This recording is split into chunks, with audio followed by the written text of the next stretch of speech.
Hello friends, IAS PCS study के इस online platform पे आपका स्वागत है।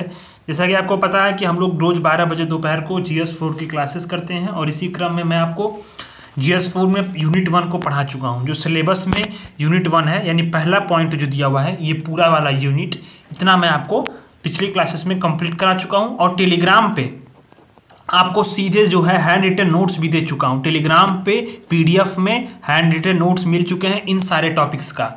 आप टेलीग्राम ज्वाइन करिए, स्टडी फॉर आईएएस पीसीएस, और वहाँ से सभी नोट्स को डाउनलोड कर लीजिए और सेव कर लीजिए। क्लासेस भी देखिए और नोट्स भी देखिए। क्लासेस में जो है कुछ एक्स्ट्रा पॉइंट समझाया हूँ तो वो आप वहाँ से देख सकते हैं और बाकी जो है नोट्स वहाँ से आप सेव करके अपने आप को तैयार कर सकते हैं अपने एग्जाम के लिए। ठीक है, आज मैं शुरू करने वाला हूँ दूसरा सिलेबस का जो दूसरा पॉइंट है अभिवृत्ति। ये वाला दूसरा जो यूनिट है हम शुरू करने वाले हैं, जिसमें लिखा है सारांश। ठीक है, संरचना, वृत्ति, विचार, आचरण के परिप्रेक्ष्य में इसका प्रभाव और संबंध। ठीक, नैतिक व राजनीतिक अभिरुचि क्या होती है, सामाजिक प्रभाव और धारणा। ठीक है, तो ये जो है आप इसका मैं सिलेबस को स्टार्ट करने वाला हूँ। तो जो मैं स्टार्ट करता हूँ तो आपको पता है कि मैं सिलेबस को थोड़ा एक्सप्लेन करता हूँ। ठीक, तो जब मैं सिलेबस को एक्सप्लेन करता हूँ तो एक्सप्लेन करने की दिशा में मैं जो है इंग्लिश वाला जो सिलेबस है उसको भी देखना थोड़ा ज़रूरी होता है। तो अभिवृत्ति में लिखा है इंग्लिश में एटीट्यूड। ठीक है, ये लिखा है एटीट्यूड। ठीक, एटीट्यूड लिखा है। हाँ, इसको थोड़ा इंग्लिश राइटिंग को इग्नोर करिएगा क्योंकि पैड पर मैं लिख नहीं पाता हूँ ना, तो आईपैड पर लिख नहीं पाता हूँ बिल्कुल। तो ये क्या है, इसमें लिखा है सारांश। ठीक, अब ये है संरचना, एक है वृत्ति, दूसरा है विचार। सारांश मतलब कंटेंट, संरचना मतलब स्ट्रक्चर। ठीक, वृत्ति क्या बोलते हैं, वृत्ति को बोलते हैं फंक्शन, यानी अब इसके एटीट्यूड की क्या फंक्शन है। ठीक, इसका विचार यानी इट्स इन्फ्लुएंस, और रिलेशन आचरण के परिप्रेक्ष्य में इसका प्रभाव। ठीक, और संबंध। ठीक, और इसका जो व्यवहार में संबंध होगा। ठीक है, फिर नैतिक और राजनीतिक अभिवृत्ति, मोरल एंड पॉलिटिकल एटीट्यूड्स, और इसके बाद क्या है, सोशल इन्फ्लुएंस, सामाजिक प्रभाव, और यहाँ पे धारणा लिखा है पर इंग्लिश में शब्द है परसुएशन शब्द यूज किया गया है। यहाँ पे देखिए नोट्स में आप देखिए ये एटीट्यूड।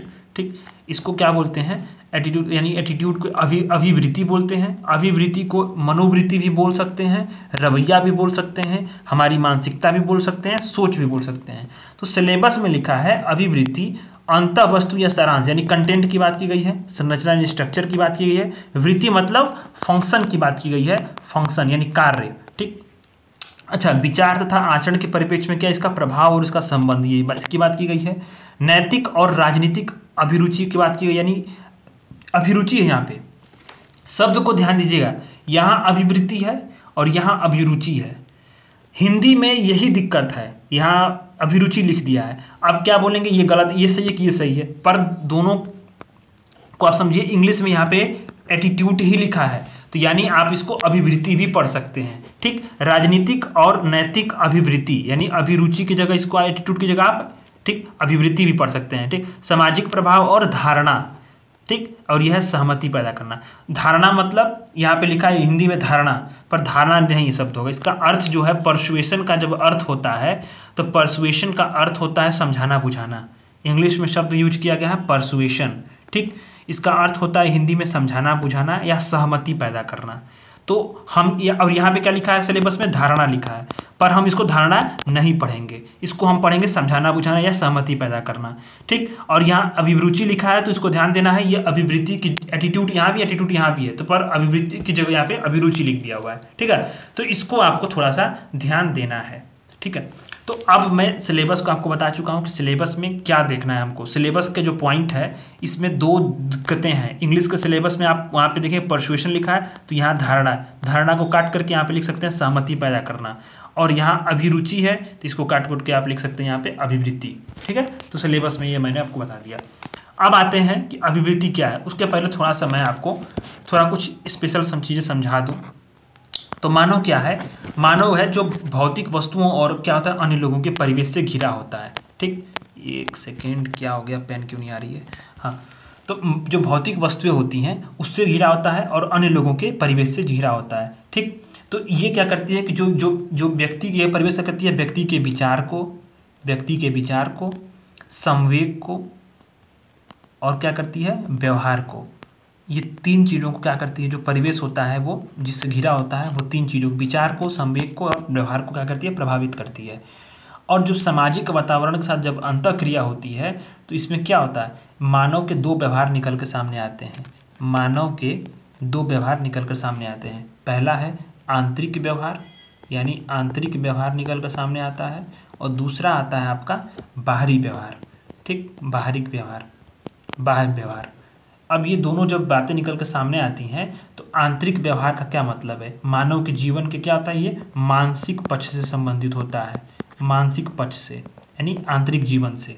और इससे क्या होता है, अब जब ये मानसिक जीवन समझता है, ये क्या करता है, जो बाहरी जीवन है इसके संपादन में महत्वपूर्ण भूमिका निभाता है। अब क्या होता है, जो सामाजिक व्यवहार या बाहरी व्यवहार है वो क्या होता है, इसमें शिक्षा, व्यापार, पर्यावरण, प्रशासन, इसमें जो क्या होता है, जो अधिकांश जो व्यवहार होता है ये क्या होता है, ये आपका बाहरी व्यवहार होता है। और ये क्या करता है, आपकी जो है अभिवृत्तियों को प्रभावित होता है, या अभिवृत्तियों द्वारा इसे ये क्या होता है, प्रभावित होता है। तो मनुष्य के दो व्यवहार निकल कर सामने, आंतरिक व्यवहार और बाहरी व्यवहार। ठीक, अब हम देखिए, जब दो व्यवहार निकल कर सामने आते हैं तो फिर ऐसे क्या होता है कि अब देखिए कि अभिवृत्ति, अब अभिवृत्ति को हम थोड़ा सा स्पेशल चीज़ समझते हैं। अब इसमें स्पेशल चीज़ ये है कि कैब मॉडल यहाँ पे लिखा है, कैब या एसीबी मॉडल या कैब मॉडल बोल सकते हैं, दोनों चीज़ें बोल सकते हैं। ठीक है, कैब मॉडल या एसीबी मॉडल। तो इसमें ये संरचना के लिए बताते हैं कि अभिवृत्ति की संरचना किस प्रकार से होती है, कैब मॉडल इसको दिखाते हैं। ठीक है, तो अब इसमें आप देखिए कि अभिवृत्ति होता क्या है कि किसी व्यक्ति का किसी विषय के प्रति क्या होता है, विश्वास, समझ, संज्ञान, जानकारी, धारणा या पसंद नापसंद का भाव, सुखद दुखद का भाव, अनुकूल प्रतिकूल व्यवहार, कार्य करने की तत्परता। ठीक, ये क्या होते हैं, जो ये आपके जो होते हैं, ये आपकी अभिवृत्ति को निर्धारित करते हैं।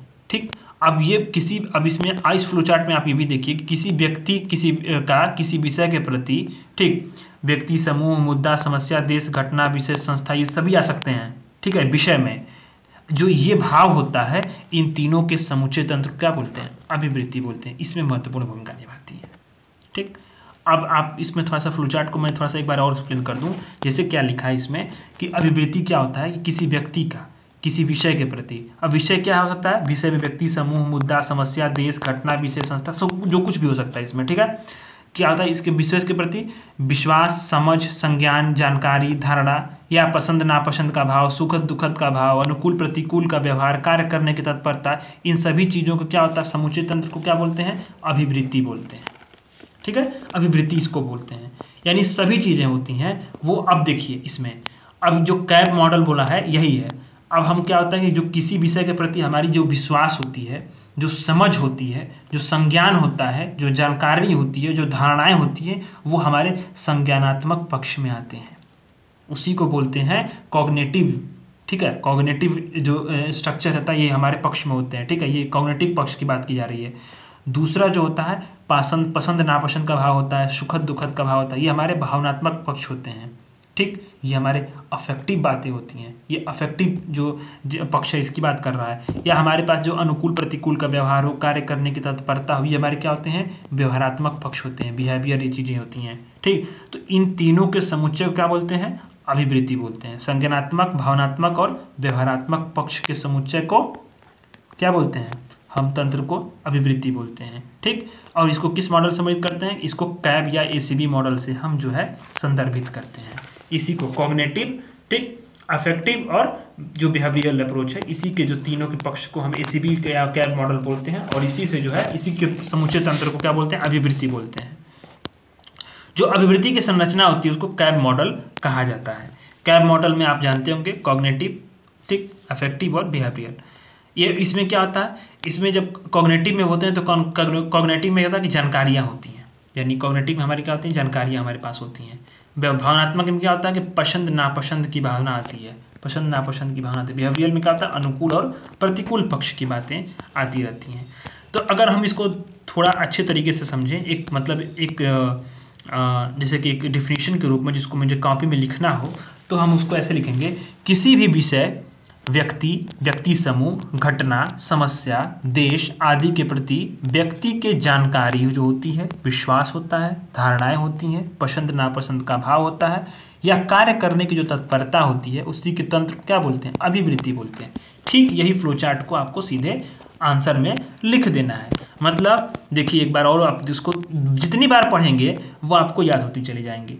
तो जैसे मान लीजिए किसी भी व्यक्ति, विषय, व्यक्ति समूह, घटना, समस्या, देश के प्रति क्या है, व्यक्ति की जानकारियां जो हैं, विश्वास है, धारणाएं हैं यानी जो संज्ञानात्मक पक्ष है, पसंद नापसंद का भाव यानी भावनात्मक पक्ष, या कार्य करने की तत्परता यानी व्यवहारात्मक पक्ष के जो तंत्र है उसको क्या बोलते हैं, अभिवृत्ति बोलते हैं। अब इसकी विशेषताएं क्या है कि अभिवृत्ति का कोई ना कोई विषय क्या होता है, अवश्य रहता है। जैसे व्यक्ति, व्यक्ति समूह, देश, समस्या इत्यादि, ये क्या आता है, अभिवृत्ति। अभिवृत्ति क्या आता है, कोई ना कोई विषय अवश्य रहता है। ठीक, अभिवृत्ति क्या होती है, जन्मजात न होकर के क्या होती है, अर्जित होती है। इसका जो विशेषताएं हैं, मतलब हम यह क्या कह सकते हैं कि अपने जो वातावरण होता है उसके साथ अंतःकरण की क्रिया करके या अन्य जो पक्ष होते हैं उससे, उसके द्वारा क्या होता है, उसके माध्यम से हम अर्जित करते हैं। ठीक, अब क्या होता है कि जो अभिवृत्ति होती है वो उसका संबंध क्या होता है कि कोई व्यक्ति, जैसे व्यक्ति, व्यक्ति समूह, विषय उसके आदि से होता तो है ही, इसमें एक चीज़ और ध्यान जोड़ लीजिए, घटनाओं से भी संबंध होता है, घटनाओं से। ठीक, अब उसके बाद क्या होता है, विचारों से भी इसका जो है संबंध होता है। यानी क्या होता है कि अभिवृत्ति का कोई ना कोई विषय होता है जिसमें क्या है कि जिसमें और ये क्या होते हैं कि किसी व्यक्ति, विषय और घटना और विचारों से क्या होते हैं, प्रभावित होते हैं। अब क्या है, अभिवृत्ति पसंद या नापसंद के रूप में क्या होता है, अर्जित होती है। यानी पसंद और नापसंद के रूप में अभिवृत्ति हम जो अर्जित होती है, जिसे हम क्या करते हैं, पसंद करते हैं, उसके क्या बोलते हैं, उसके प्रति सकारात्मक अभिवृत्ति वो बनाते हैं, और जिसे हम नापसंद करते हैं उसके प्रति हम क्या बोलते हैं, उसके प्रति हम नकारात्मक अभिवृत्ति बनाते हैं। तो अर्जित होने का क्या होता है कि वातावरण का इस पर क्या करता है, इस पर प्रभाव पड़ता है। जब हम अभिवृत्ति अर्जित होती है तो उससे हमारे पर क्या होगा, वातावरण का प्रभाव पड़ेगा, यानी जो हमारा पास इन्वायरमेंट होगी वो हमें इफेक्ट करेगी। अभिवृत्ति क्या होती है, अपेक्षाकृत क्या होता है, स्थिर होता है, परंतु विभिन्न परिस्थितियों में क्या होता है कि परिवर्तित होने पर नवीन ज्ञान की प्रति अपनी क्या होती है, अभिवृत्ति जो होती है वो बदल जाती है। ऐसा माना जाता है कि जो अभिवृत्ति होती है वो स्थिर होती है, स्थिर होती है, पर अगर परिस्थितियों में परिवर्तन हो या नवीन ज्ञान या नए कुछ ज्ञान की प्राप्ति हो तो अभिवृत्ति क्या होती है, वो बदल जाती है। ठीक है, अब देखा जाए तो अभिवृत्ति में अभिप्रेरणात्मक तत्व पाए जाते हैं। ठीक, अभिवृत्ति में क्या होते हैं, अभिप्रेरणात्मक तत्व पाए जाते हैं। जैसे क्या है, अभिवृत्ति मानव व्यवहार को क्या करती है, प्रभावित करके उससे भी क्या करती है, दिशा प्रदान करती है। ठीक, अभिवृत्ति में प्रेरणात्मक तत्व पाए जाते हैं, अब उसमें मानव व्यवहार को प्रभावित करती है और उसे दिशा देती है। इसमें 3 घटकों से अभिवृत्ति की संरचना होती है, संज्ञानात्मक, भावात्मक और क्या होता है, व्यवहारात्मक, जो मैंने आपको बताया, संज्ञानात्मक, भावनात्मक और व्यवहारात्मक। तो जो 3 घटक होते हैं, तो तीनों घटक के बारे में अगर हम देखा जाए तो इससे पहले मैं आपको 2-3 चीज़ें और बता दूं कि ये जो बताया ना यहाँ की अभिवृत्ति क्या होती है, अस्थायी होती है, स्थिर होती है, पर इसमें क्या होता है कि परिस्थितियाँ में परिवर्तन होता है या नवीन ज्ञान की प्राप्ति होती है, तो इसमें क्या होता है, जो होता है ये परिवर्तन होता रहता है। ठीक, परिवर्तन होता रहता है। जैसे क्या है कि अब इसमें दुकानदार और छात्र का संबंध, ये होता क्या, ये परिवर्तित होता रहता है, ये संबंध हो गया। ठीक, अब इसमें क्या है कि अभिवृत्ति की जो गहनता होती है ना, वो पसंद और नापसंद की मात्रा से क्या होती है, संबंधित होती है। पसंद और नापसंद की मात्रा से, पसंद और नापसंद की मात्रा से संबंधित होती है। ठीक है, अगर ये जो क्या होता है, इसी की जो है विरोध आदि में भी इसको जो है हम क्या कर सकते हैं कि इसको प्रोजेक्ट कर सकते हैं। यानी कि जो अब क्या होगा कि जब पसंद अच्छा होगा या नापसंद होगा तो जितनी तीव्रता होती है उसी हिसाब से जो है अभिवृत्ति की भी मात्रा होती है। यानी जितना अधिक पसंद होगा उतना अधिक अभिवृत्ति भी पॉजिटिव होगी, सकारात्मक होगी। नापसंद अधिक होगा तो फिर जो अभिवृत्ति होगी वो भी क्या होगी, नकारात्मक होगी। तो ऐसे तंत्र पर देखा जाए तो हमने क्या देखा, अभिवृत्ति के पक्ष को देखा, अभिवृत्ति की हमने यहाँ पर सिलेबस को मैंने डिस्कस किया। अभिवृत्ति क्या होती है ये हमने ये देखा कि किसी व्यक्ति का विषय के प्रति क्या होता है, विश्वास, समझ, जानकारी, धारणा, संज्ञानात्मक पक्ष यानी पसंद नापसंद का भाव, अनुकूल प्रतिकूल व्यवहार, कार्य करने की तत्परता, और इन तत्व को क्या बोलते हैं, अभिवृत्ति बोलते हैं। और कौन कौन से विषय उसमें शामिल होते हैं, व्यक्ति हो सकता है, समूह हो सकता है, कोई मुद्दे हो सकते हैं, समस्या, देश, घटना, विषय, संस्था आदि आदि इसमें हो सकते हैं। इसके साथ क्या है, इसके साथ हमने देखा विशेषताएं क्या होती हैं कि अभिवृत्ति की कुछ ढेर सारी विशेषताएं होती हैं, 4-5 विशेषताएं। इसमें क्या है कि उसमें कोई ना कोई विषय अधिक होगा। ठीक, कोई विषय होगा, ये जन्मजात नहीं होता, ये अर्जित होता है। यह वातावरण से क्या होता है, जो क्रिया करते हैं उसके माध्यम से हम अर्जित करते हैं। पसंद नापसंद के रूप में अर्जित होती है, पसंद करेंगे तो सकारात्मक, नापसंद करेंगे तो नकारात्मक। ठीक, ये क्या होता है, वातावरण का इस पर प्रभाव पड़ता है। हालांकि ये स्थिर होती है, परंतु क्या होता है, परिवर्तन भी हो सकता है, नवीन ज्ञान होता है या विभिन्न परिस्थितियों में। इसमें क्या होता है, इसमें अभिप्रेरणात्मक तत्व भी पाए जाते हैं, जैसे क्या जो मानव व्यवहार को क्या करते हैं, प्रभावित करके दिशा भी देते हैं। तो अभिवृत्ति की जो संरचना होती है 3 घटकों से मिलकर बनती है, संज्ञानात्मक, भावनात्मक और जो है आपका क्या हो गया, आपका जो है व्यवहारात्मक। ठीक, तो इस प्रकार से अगर हम देखा जाए तो हमने क्या देखा, हमने कैब मॉडल देख लिया। कैब यानी कि 3 प्रकार के जो ACV मॉडल भी बोल सकते हैं, कैब मॉडल मतलब उसी का शॉर्ट फॉर्म एक तरह से मैंने इसको लिखा हुआ है, ये समझने के लिए कि आपको याद रहेगा। ठीक है, कॉग्निटिव हो गया, अफेक्टिव हो गया, बिहेवियरल हो गया। इसी के माध्यम से हमारा जो है अभिवृत्ति को हम समझ सकते हैं। तो हमने यहाँ पे आपको मेन मुद्दा क्या बताया, मेन मुद्दा बताया कि आपको जो सिलेबस है उसको इंग्लिश वाले वर्ड्स को मानना है, हिंदी वाले शब्दों को मत जाइएगा। यहाँ अभिरुचि को एटीट्यूड ही रखिएगा, यानी अभिवृत्ति ही रखिएगा, और धारणा यहाँ लिखा उसको गलत, मतलब उसको भी लिख सकते हैं, पर मैंने यहाँ साइड में लिख दिया कि सहमति पैदा करना हमारा सिलेबस है। चूंकि क्या है कि धारणा इसका शुद्ध हिंदी नहीं होता है, परसुएशन का मतलब होता है समझाना बुझाना, तो ऐसे में हम सहमति पैदा करने की बात हो सकती है, धारणा अलग चीज़ हो जाती है। ठीक है, तो आप इसमें मैंने ये देख लिया कि जो अभिवृत्ति का कंटेंट है वो हमने देख लिया। अब कल जो इसकी संरचना है, जो मैंने बताया ना कि कैब मॉडल, अब जिसे यहाँ पे मैंने छोड़ा हुआ है कि अभिवृत्ति की संरचना 3 घटकों से मिलकर बनी होती है, यहाँ मैंने छोड़ दिया आज। तो मैं क्यों छोड़ा हूँ, क्योंकि क्या कि कंटेंट हमने देख लिया, जो यहाँ पे है अभिवृत्ति की जो कंटेंट है, सारांश है, तो सारांश हमने देख लिया कि ये सारांश क्या है। अब संरचना मैं कल बताऊंगा, फंक्शंस उसके बाद बताऊंगा। वृत्ति मतलब फंक्शन, ये हिंदी थोड़ा सा UPSC वाली हिंदी है तो समझ सकते हैं आप। तो वृत्ति मतलब फंक्शन, ये मतलब 3-4 क्लास में आपकी जो है इस सेकंड वाला जो है ये भी खत्म हो जाएगा। इसके बाद हम लोग बुनियादी तीसरे वाला टॉपिक जाएंगे। तो आप चैनल को जरूर सब्सक्राइब करिए और आप GS 4 पढ़ते रहिए। इसी तरह से मैं आपको सारे GS कंप्लीट करते रहूँगा। ठीक है, धन्यवाद।